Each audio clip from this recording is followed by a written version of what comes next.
Graça e paz, eu sou a Lenita do Vander. Aperte o cinto e vamos viajar nessa história. Irmãos e irmãs, conheci meu esposo em uma sala de aula onde eu fui fazer um curso. Eu, aluna, e ele era o professor. Nessa época, eu tinha saído de um relacionamento da adolescência onde eu morava junto com um rapaz e tivemos uma filha. Separamos e minha filha estava com 1 ano e alguns meses. Foi quando conheci meu atual esposo. Entre namoro, morar juntos e oficialmente casados, vamos fazer no total 10 anos juntos, no final de 2020. Eu nascida no berço evangélico, porém estava afastada da igreja. Muitas vezes me firmava e me desviava novamente. Começamos a sair, namorar sério. Ele abraçou minha filha como dele também, e seus familiares também aceitaram na boa. Fomos morar juntos, muitas vezes eu levava ele para a igreja. Tivemos uma filha. Depois de 4 anos morando juntos, casamos oficialmente, fizemos uma festa linda, lua de mel. Eu não estava firme na presença de Deus, mas às vezes íamos na igreja, mas como visitantes, né? Eu saí do meu emprego para poder fazer faculdade. Ele trabalhando em 5 empregos, isso mesmo, 5 empregos, gente. Porque cada dia num emprego diferente e palestra também que ele dava. Ele chegava do trabalho, a gente se encontrava já na escada de casa. Ele subindo a escada para ficar com as crianças e eu descendo a escada para ir para a faculdade. E o Senhor começou a me revelar em sonho que eu seria traída, mas eu sem sabedoria nenhuma só dizia para ele, você vai me trair. Eu sempre ficava, sabe, lançando essas palavras. Eu orava a Deus e falava, Senhor, traição eu não suporto, não aguento. Eu falava como se Deus tivesse, sabe, aquela obrigação de fazer por mim o que nem eu mesmo buscava. Isso tinha apenas 5 meses que tínhamos casado na igreja. Até que um dia pela manhã eu recebi uma mensagem dele dizendo que ainda estava no serviço esperando para poder dali sair para ir para outro lugar, para outro serviço resolver outras coisas. Ali eu senti naquele momento que eu estava sendo traída. Naquele mesmo momento eu me ajoelhei e falei com Deus, Senhor, eu sei que foi hoje. Ele chegou pela tarde diferente, tentei dar um beijo nele e ele fugiu. Então, esse dia, eu fui mais cedo para a faculdade, para assistir uma palestra. Eu estava com meu coração doendo, mas fiquei calada. Olhei no bolso da calça dele, mas logo desisti de olhar, porque pensei, ele nunca esqueceu nada no bolso, em todos esses anos. Não vai ser hoje que ele vai ter esquecido. Fui para a faculdade e não consegui assistir nada. Falei com umas amigas pelo WhatsApp que eu tinha certeza que eu tinha sido traída naquele dia. Cheguei em casa, ele estava com as crianças na mãe dele, no aniversário do irmão dele. Fui direto novamente no bolso da calça dele e achei um papel de comprovante de cartão. Enquanto eu olhava o papel, ele já estava colocando o carro na garagem. Rapidamente eu joguei o CNPJ daquele papel no site e apareceu o nome de um hotel. Eu me tremi muito naquela hora.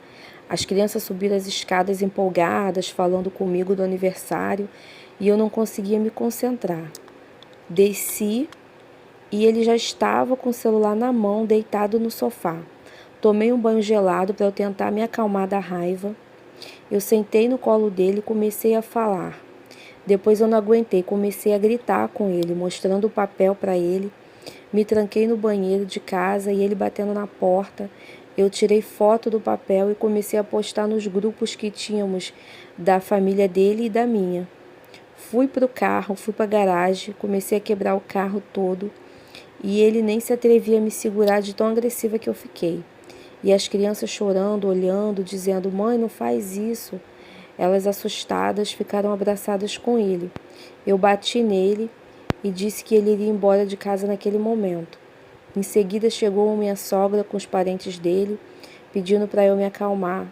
Eu abri todo o portão da garagem e os vizinhos vendo tudo. Ele sentado no sofá assumiu que tinha errado. pegou o carro e foi dormir na minha sogra.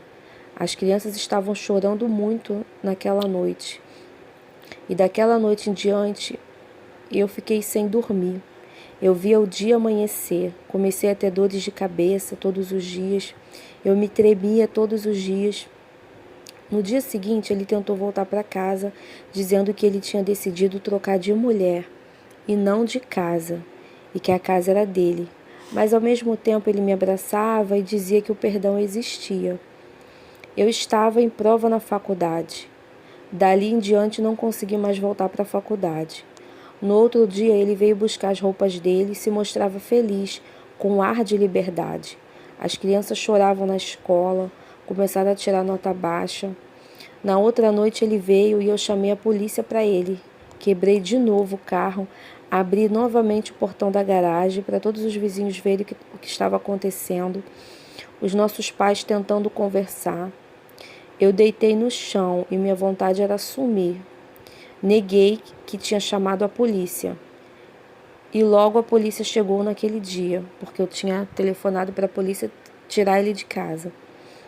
E ali foi o começo de uma grande guerra e deserto na minha vida. Eu chorei por 8 meses, que foi o tempo da nossa separação. Voltei para Jesus, reconheci meus erros de esposa, reconheci meus erros de mãe, de serva de Deus. Eu reconheci que eu não estava sendo nem boa mãe, nem boa esposa. Conversamos várias vezes, eu deixei ele voltar para casa, mas ele dizia que me amava e que tinha medo de voltar, e negava sempre estar com alguém. Em 2 semanas separados, ele me levou para assinar o divórcio, arrumou uma advogada. Eu fui, porém arrasada por dentro, sem acreditar naquilo. Assinei. Ele sempre vinha na nossa casa, me abraçava, mas algo não deixava ele voltar. Numa tarde, ele me levou para ver uma casa para alugar, para eu morar com as crianças, que ele disse que iria pagar 1 ano de aluguel para mim. Eu fui ver a casa, eu não estava acreditando naquilo, porque ele me procurava, dizia que estava arrependido, que tudo tinha sido uma aventura, e ao mesmo tempo ele agia na justiça e não voltava para casa. Fizemos um gabinete com o pastor, e ele no gabinete disse que estava decidido a se divorciar. Foi a época que eu mais orava na minha vida. Eu orava a noite inteira, ouvia louvores e pregações a noite inteira. Eu e as crianças por muitas vezes ficávamos muito tristes, sentindo a falta dele. Eu emagreci 13 quilos em 3 semanas. Muitas vezes eu chorava passando mal e as crianças ligavam para minha mãe vir me socorrer porque eu estava passando mal. Todas as vezes que ele ia lá em casa, eu ungia as coisas dele sem ele ver. Voltei para Jesus e fiquei firme no início. Um dia, ele não queria que nossa filha fosse para a mãe dele dormir lá. Eu desconfiei, mas ela foi. E quando chegou em casa, ela chorando me contou que ele estava com uma mulher lá e queria levar essa mulher em casa porque era amiga da avó dela. Minha filha, com as bochechas vermelhas, me dizia: mãe, eu não posso falar. Minha avó disse para eu não falar. Cada dia que passava, as notícias chegavam até a mim. Eu fiquei 1 mês calada, fingindo que eu não sabia de nada. Continuei deixando as crianças irem para lá, para dormir com ele, lá na mãe dele. E a mulher que ele estava era de um dos empregos dele, onde eu conhecia as pessoas de lá. E isso me envergonhava muito, saber que ele estava com alguém do trabalho, onde as pessoas lá me conheciam. A mulher também era casada e estava em uma crise no casamento, assim como eu e ele. Mas ele nunca assumiu para mim que tinha outra. Passando 1 mês, eu me cansei de ficar calada. Eu me cansei de querer ele. Eu queria o divórcio também. Fiquei orgulhosa. Também arrumei uma advogada, porque ele já não dava mais assistência para mim e para as crianças. Todas as conversas ele dizia que queria voltar, mas que eu teria que mudar. Aí meu orgulho subia e eu dizia: mudar para quê? Eu não mudo. Você que errou, você que foi o traidor. Ele queria me tirar de casa. Eu fiquei tão louca que eu fiz um grupo de WhatsApp colocando os padrinhos do nosso casamento nesse grupo. E esse grupo se chamava Chá de Divórcio. Eles começaram a sair do grupo, muitas pessoas se afastaram de mim e outras me socorriam em casa com orações e conselhos. Eu comecei a postar toda a minha vida no Facebook, postar todas as minhas fotos arrumadas, mas por dentro eu estava destruída, sem dormir, passando necessidade em casa, sem emprego, sem a faculdade, sem o casamento, sem condições também de fazer meus serviços de maquiagem que eu fazia, porque eu me tremia todos os dias. Eu andava nas ruas, parecia que eu não tinha mais alma. Eu rolava no chão por dentro, clamando a Deus de tanta dor. Ouvia louvores, eu não me sentia bem dentro de casa. Eu ia abrir mão da casa, mas as pessoas começaram a me alertar, dizendo que eu não tinha que sair de casa com as crianças. Perdi empregos que consegui no momento da separação, porque eu não tinha condições de ir trabalhar. E foi revelado na igreja várias vezes que estavam fazendo feitiço para eu ficar louca e descer à sepultura, mas que Deus estava entrando com providência. E eu me via assim, com vontade de me matar. Eu postava tudo no Facebook falando dele. Ele me denunciou por causa de defamação. Eu fui chamada em várias delegacias por várias vezes. Eu também processei ele por danos morais, alegando que eu queria fazer exames, porque devido à traição, eu estava no risco de repente, ter até adquirido alguma doença devido à traição. Ele parou de pagar a escola da minha filha do outro relacionamento, que ele tinha adotado como filha dele, desde 1 ano e alguns meses de idade. E ela chamava ele de pai, pois a figura paterna era ele. Ele sempre foi presente, sempre foi às festinhas da escola, no dia a dia, sempre abraçou como filha. Ele colocou nossa outra filha na natação, e a filha mais velha via a irmã indo para a natação, tendo escola paga e natação paga por ele, e ela me perguntava: mãe, por que meu pai não paga mais a escola e só colocou minha irmã na natação? Na salinha da igreja, depois de muito tempo, as professoras me contaram que elas choravam na salinha, que não queriam mais interagir, e eu fui até atrás de psicólogas para elas. Comecei a me revoltar, achei tudo isso uma covardia. Eu já não queria mais o casamento, mas eu sempre acabava orando por ele. Eu pensava, se ele for liberto, ele vai parar de me perturbar. Quando eu pedia algo a ele, para as crianças, a advogada dele ia na minha porta para eu assinar um recibo. Uma vez ele disse que as verduras estavam estragando na geladeira da mãe dele, que ele precisava me entregar. Eu fui me cansando daquilo e decidi não assinar mais recibo nenhum. Comecei a pensar não mais em morrer, mas sim em mandar matar ele. Eu descobri pelo Facebook da própria mulher quem era o marido dela. Entrei em contato com ele e contei tudo. Ele chorou no telefone e também não acreditou que sua mulher estava a esse nível, porque ele me disse que eles estavam dando um tempo no relacionamento, que ela mandava foto para ele, que dava esperança, que tudo iria ficar bem. Comecei todos os dias a conversar com aquele homem. Estávamos combinando até de se encontrar para juntos seguirmos eles dois. Ali eu fui ficando fraca na presença de Deus, pois me senti injustiçada. Um dia ele veio trazer umas compras para mim. Eu fui para cima dele, porque ele mentia. Ele dizia que estava sozinho. Todo mês, quando fazíamos mais um mês de separados, ele me procurava e pedia para voltar, mas não voltava, e eu também não acreditava mais nele, porque eu sabia que quando ele saía dali, ele iria se encontrar com a mulher. Então eu troquei as fechaduras de casa, porque ele entrava e ia para o nosso quarto me procurar. Eu levava um susto quando me deparava do nada com ele. Uma manhã, eu chegando da minha mãe, porque eu tinha dormido lá, ele passou de carro e viu eu chegando. Então entrou e me agrediu, falando que eu estava com outro homem. Ele estava irreconhecível. Queria voltar, mas continuava com a mulher e agindo na justiça. Nesse dia que ele levou as compras, eu joguei um balde de água nele e eu estava com uma chave na mão. Então eu bati nele.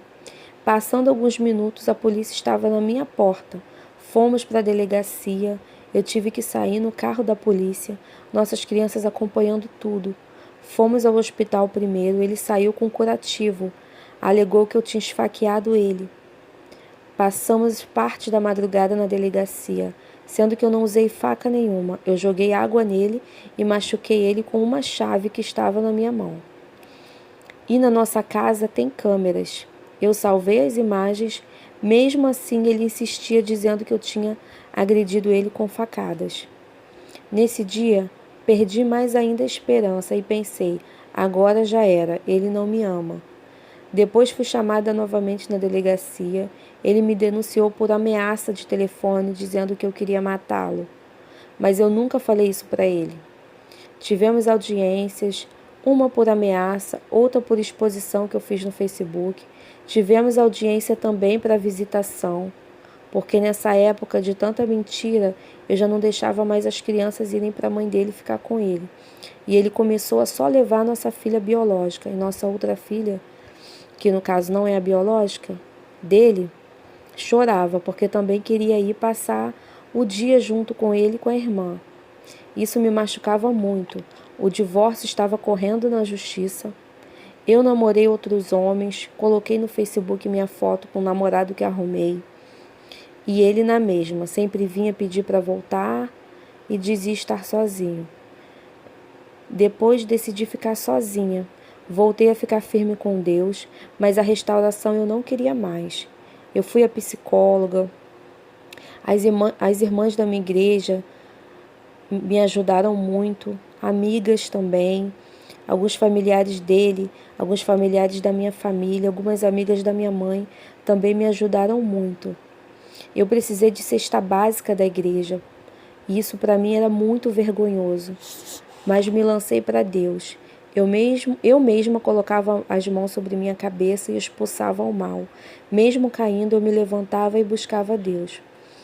Colocava na oração, na rádio, todos os dias à meia-noite. Cancelei o Facebook.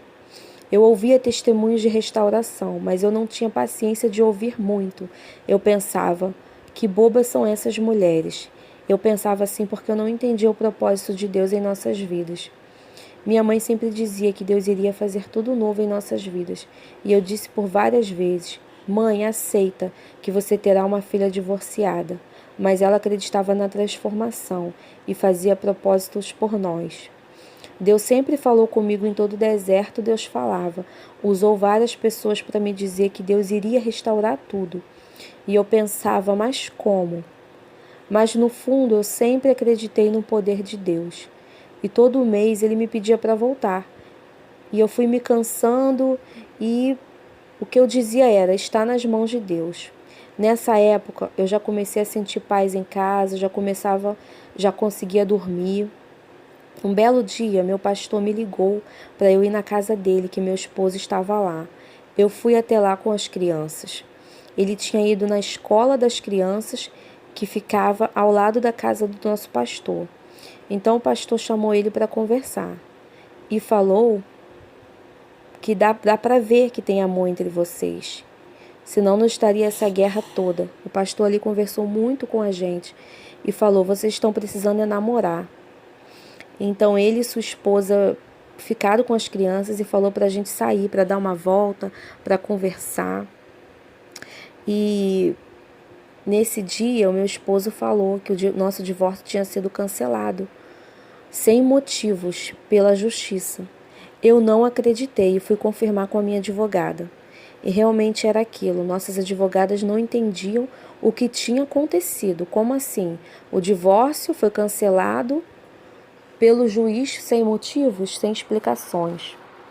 Ali era a mão de Deus, porque a última palavra vem do Senhor. E naquele mesmo dia, as irmãs da minha igreja apareceram lá em casa. Eu contei para elas que o divórcio tinha sido cancelado pelo juiz sem motivos. Elas ficaram felizes e eu pensei, não acredito. Ele só ganha, tudo só dá certo para ele.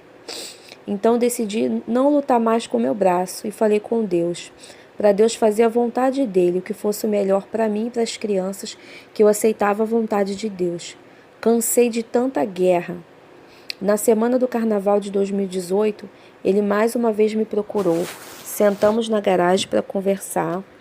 Ele me pediu para voltar e eu falei, está nas mãos de Deus. Ele disse que não iria sair no carnaval, mas ele foi para a casa de praia dos pais dele. E eu fui para a casa de praia dos meus pais. ambos na mesma cidade, porém em bairros diferentes. Minha prima, que de Belém do Pará, estava também comigo e com as crianças passando férias aqui no Rio de Janeiro. E eu fiquei sabendo que ele estava lá na casa de praia com a mulher. Ele estava em um bairro e eu no outro bairro, bem próximo. Minha vontade era ir lá, arrumar uma confusão, acabar com aquilo tudo. Mas eu tive que administrar minhas emoções e não perder mais a minha identidade em Cristo. Comecei a pensar que, independente das mentiras e afrontas que vinham sobre mim, que as pessoas agiam contra mim, eu tinha que agir como Deus aprova que eu haja. Fui em uma gruta na praia que minha mãe me levou, umas pedras de frente para o mar. Ali, olhando para o mar, eu estendi a voz em direção ao bairro que ele estava e depositei tudo nas mãos de Deus. Orei por nós. Passando o carnaval, eu já de volta para casa, pela manhã ele me ligou e disse que iria na feira comigo, já que eu e as crianças estávamos precisando das coisas para comer.